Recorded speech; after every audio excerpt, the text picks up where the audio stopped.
Hi, நான் உங்களுடைய மாலா சுப்பிரமணியம் பேசுகிறேன். அதாவது உடம்பு முடியலை அப்படிங்கும்போது நம்மளால் ஒன்றுமே நமக்கு தோணாதுப்பா. எப்பேற்பட்ட விஷயமா இருந்தாலும் சிப்போ எனக்கே முடியலை என்னத்தை இப்போ அப்படின்னு தோணி போயிடும். ஏன்னா மனசு விட்டு போயிடும் அந்த நேரத்தில். அப்போ தான் நம்ம கொஞ்சம் ஸ்டபனாக இருக்கணும், தைரியமாக இருக்கணும், வில் பவரோடு இருக்கணும், தன்னம்பிக்கை வேணும். நமக்கு முடியும், நம்ம எல்லா காரியமும் சாதிக்கலாம் அப்படின்னு தெய்வ நம்பிக்கையோடு நீங்கள் வேண்டிட்டேன்னா கண்டிப்பாக நடக்கும். அதாவது ஒரு பக்தர் வந்துட்டு நீங்கள் படத்துலையே பார்த்துருப்பார், அபிராம பட்டர். அவர் வந்துட்டு இந்த அபிராம அந்த அது எழுதினவர் இல்லையா, அவர் வந்துட்டு ரொம்ப ஆதிபராசக்தி மேலே அப்பேற்பட்ட ஒரு சக்தியோடு இருப்பார். அவ்வளோ ஒரு பக்தி அப்படி இருப்பார், சக்தி மயமாக அவ்வளோ இதுவாக வேண்டின்னு இருப்பார் அவளை.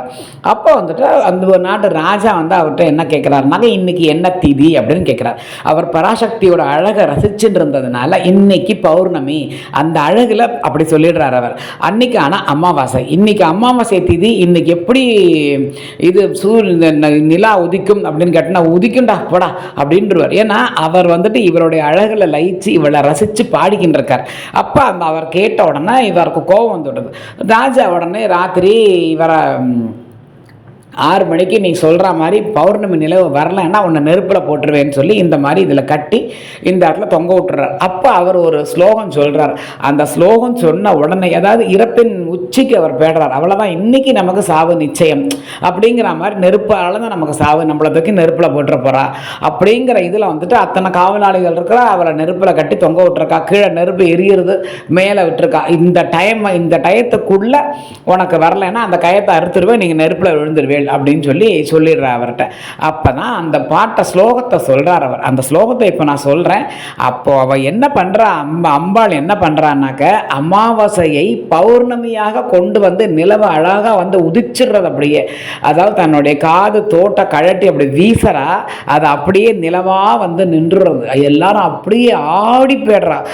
அந்த மகாராஜாவே வந்து அவர் காலில் விழுந்து கதறார், என்னை மன்னிச்சிடும், நீ இப்பேற்பட்ட பக்தன்னு எனக்கு தெரியலை, உங்ககிட்ட நான் விளையாடிட்டேன், இப்போ அம்மனை நான் சோதிச்சது மாதிரினா ஆயிடுத்து அப்படின்னு சொல்லி கதறி அழறார் அவர். தெரியாததுக்கு தோஷம் இல்லை, தெரிஞ்சு பண்ணினா தான் பாவ கணக்கில் சேரும், அதனால நீங்கள் வருத்தப்படாதீங்கோ அப்படின்னு சொல்லி ராஜாட்ட அவர் சொல்கிறார். அவர் என்ன சொல்கிறாருன்னா, நீ நம்பி வேண்டின்றேன்னா அதோ அமாவாசை திதியவே மாற்றி அமைச்சு பௌர்ணமி ஆக்கிட்டாவோ, நான் சாவோட உச்சிக்கு போயிட்டேன், இன்றைக்கி தான் நமக்கு கடைசி நாளுங்கிற நிலைமைக்கு நான் வந்துட்டேன், அப்போ கூட என்னைய வாழ வச்சு எத்தனையோ ஜென்மங்கள் நான் இன்னும் இருக்கணும், அமிர்தத்தை குடிச்சு என்னை இருக்கணும்னு அவள் ஆசைப்படுறாவோ, அதனால எனக்கு அவள் உயிர் பிச்சை கொடுத்துருக்கா அப்படின்னு சொல்லி அவர் அத்தனை சந்தோஷமாக சொல்கிறார். அப்பேற்பட்ட ஸ்லோகம் உடம்பு முடியலை, இல்லை குழந்தைகளுக்கோ யாருக்கோ சரி, ஆத்துக்காரருக்கோ இல்லை நமக்கோ இல்லை அம்மாக்கோ ஓரளவுக்கு தேத்தி அவளை கொண்டு வா அப்படிங்கிறதுக்காக இந்த ஸ்லோகத்தை நீங்கள் சொல்லுங்க. ஒரு நாளைக்கு எத்தனை தடவை முடியுமோ அத்தனை தடவை சொல்லுங்க. மணியே மணியின் ஒளியே ஒளிரும் அனுப்பின இந்த அணியே, அணியும் அணிக்கு அழகே, அணுகாதவர்க்கு பிடியே, பிடிக்கு மருந்தே, அமரர் பெரும் விருந்தே, பணியேன் நின் ஒருவனை நின் பத்மபாதம் பணிந்த பின்னே. இதில் எவ்வளோ அழகாக வருது பற்றியல்லா. இனிமேல் உன்னோட பாதத்தை பணிஞ்சுட்டு இனிமேல் ராஜாவாக இருந்தாலும் சரி, யாராக இருந்தாலும் சரி, யாரையும் நான் பாதல் பண்ண மாட்டேன், யாருக்கும் நான் தலை வணங்க மாட்டேன், நீ தான் எனக்கு அப்படிங்கிற மாதிரி இந்த ஸ்லோகத்தில் வருது. இது அவர் சொன்ன உடனேயே அழகாக அம்பாள் வந்து அமாவாசை திதியை பௌர்ணமியாக மாற்றுறான்னா பார்த்துக்கோங்க. நம்மளுடைய பக்திக்கு எத்தனை சக்தி இருக்குன்னு நீங்கள் முதல்ல பாருங்க. அதாவது மனசார வேண்டணும்.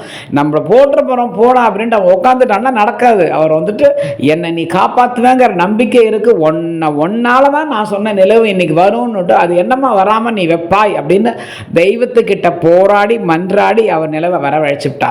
ஸோ அந்த மாதிரி நீங்கள் இந்த ஸ்லோகத்தை ஒரு நாளைக்கு கார்த்தால 3 தடவை சொல்லுங்க, சாயங்காலம் 3 தடவை சொல்லுங்க. கண்டிப்பான முறையில் உடம்புல ஃபுல்லாக எல்லா மாறாட்டியும் உடம்புல கண்டிப்பான முறையில் ஒரு மாற்றம் நன்னா ஏற்படும். ஸோ இந்த ஸ்லோகத்தை எல்லாரும் சொல்லுங்க.